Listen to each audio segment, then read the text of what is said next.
पुरानी मस्जिद की रात के तकरीबन 11 बज रहे थे। सर्दियों का मौसम था। आसमान पर काले बादल छाए हुए थे और ठंडी हुआ दरख्तों की शाखों से टकराकर अजीब सी आवाजें पैदा कर रही थी। शहर से दूर एक पुराना गांव था, जिसके किनारे एक कदीम मस्जिद खड़ी थी। लोग उसे पुरानी मस्जिद कहते थे। ये मस्जिद सैकड़ों साल पुरानी थी। इसकी दीवारों पर वक्त के निशानात साफ दिखाई देते थे। जगह जगह प्लस्तर झड़ चुका था और मीनार पर परिंदों के घोंसले बने हुए थे। गांव के बूढ़े लोग अक्सर इस मस्जिद के बारे में अजीब अजीब बातें करते थे।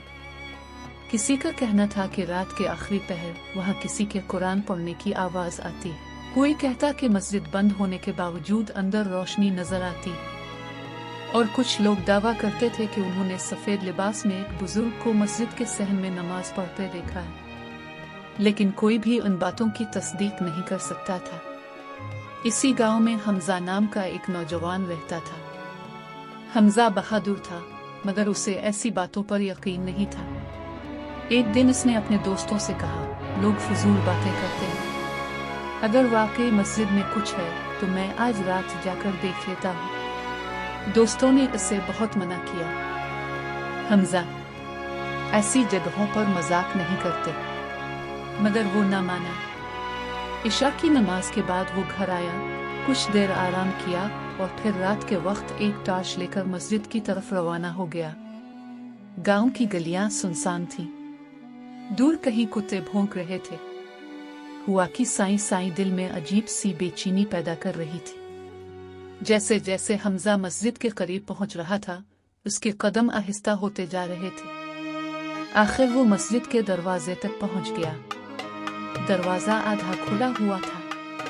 ये देखकर वो चौंक गया। गांव वालों के मुताबिक तो मस्जिद कई सालों से बंद थी। उसने दरवाजा धीरे से धकेला। चर्र! दरवाजे से एक खौफनाक आवाज निकली। अंदर मुकम्मल खामोशी थी। हमजा ने टॉर्च जलाई और सहन में कदम रखा। सहन में सूखे पत्ते बिखरे हुए थे।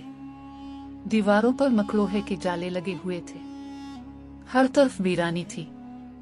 वो खुद से बोला, देखा, यहाँ तो कुछ भी नहीं। लेकिन ऐसी लम्हे इसे मस्जिद के अंदरूनी हिस्से से किसी के आहिस्ता आहिस्ता कुरान पढ़ने की आवाज सुनाई दी। हमजा का दिल जोर जोर से धड़कने लगा। वो रुक गया। आवाज बिल्कुल वाज़ेह थी। कोई सूरा स्वयं की तिलावत कर रहा था। मगर जब वो अंदर पहुंचा तो वहां कोई मौजूद नहीं था।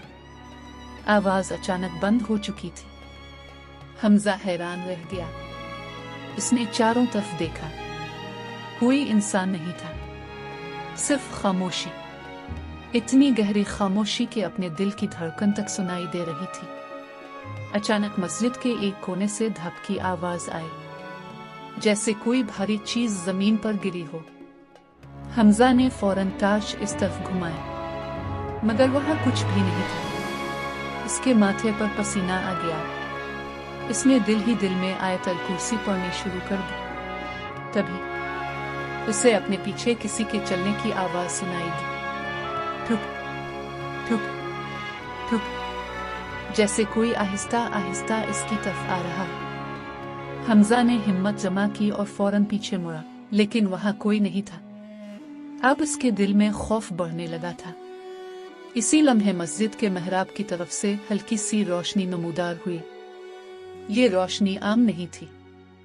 ना वो बल्ब की थी और ना चिराग की। वो नर्म सफेद रोशनी थी। हमजा हैरत से उसे देखने लगा। फिर उसे ऐसा महसूस हुआ जैसे कोई आवाज कह रही हो, नमाज की हिफाजत करो। हमजा के रूंगटे खड़े हो गए। उसने दोबारा आयत अल कुर्सी पढ़ी। रोशनी चंद लम्हे रही और फिर आहिस्ता आहिस्ता गायब हो गई। अब मस्जिद पहले से भी ज्यादा खामोश थी। हमजा तेजी से बाहर निकलने लगा, मगर जैसे ही वो दरवाजे के करीब पहुंचा, उसकी नजर मस्जिद की दीवार पर पड़ी। वहां अरबी में एक जुमला लिखा हुआ था, जो अल्लाह के घर को आबाद करता है, अल्लाह इसके दिल को नूर से भर देता है। हमजा देर तक इस तहरीर को देखता रहा।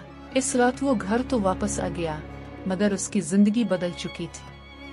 इसने नमाजों की पाबंदी शुरू कर दी, कुरान की तिलावत को मामूल बना लिया और उसे एहसास हुआ कि असल खौफ जिन्नात वीरान जगहों का नहीं बल्कि अल्लाह से दूर हो जाने का है।